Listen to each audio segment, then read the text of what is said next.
ಮಾತನಾಡಲು ಇಷ್ಟಪಡುತ್ತಿದ್ದಳು. ಅವಳ ಮಾತುಗಳು ಬೆಳಗಿನ ಬೆಳಕನ್ನು ಬೆನ್ನಟ್ಟುವ ಚಿಟ್ಟೆಗಳಂತೆ ವೇಗವಾಗಿ ಹೊರಬರುತ್ತಿದ್ದವು. ಅವಳು ಪಕ್ಷಿಗಳು, ಹೂವುಗಳು ಮತ್ತು ಸೂರ್ಯನ ಕಿರಣಗಳಲ್ಲಿ ನೃತ್ಯ ಮಾಡುವ ಧೂಳಿನ ಕಣಗಳೊಂದಿಗೂ ಮಾತನಾಡುತ್ತಿದ್ದಳು. ಅವಳ ಪಕ್ಕದಲ್ಲಿ ಮಾನ ನೋಡುತ್ತಿದ್ದ. ಮಾನ ಅಪರೂಪವಾಗಿ ಮಾತನಾಡುತ್ತಿದ್ದ. ಅವನು ತನ್ನ ಮಾತುಗಳನ್ನು ಅಮೂಲ್ಯ ಕಲ್ಲುಗಳಂತೆ ಆರಿಸುತ್ತಿದ್ದ.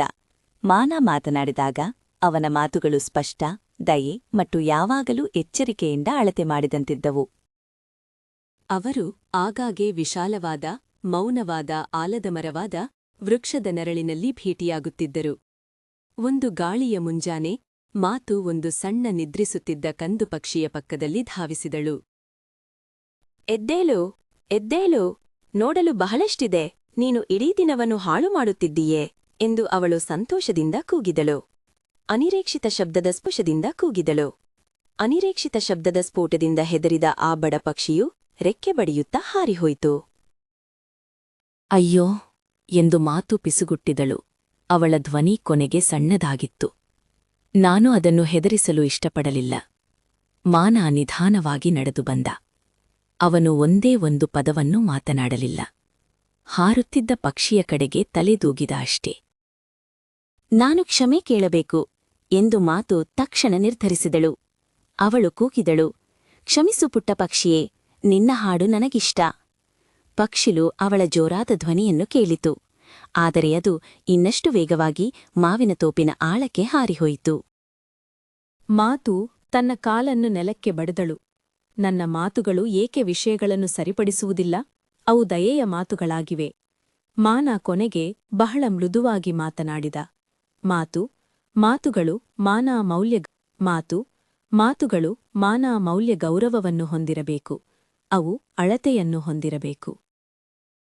ಅವನು ವೃಕ್ಷವು ಬೀಳಿಸಿದ್ದ ಗರಿಯೊಂದನ್ನು ತೆಗೆದುಕೊಂಡನು.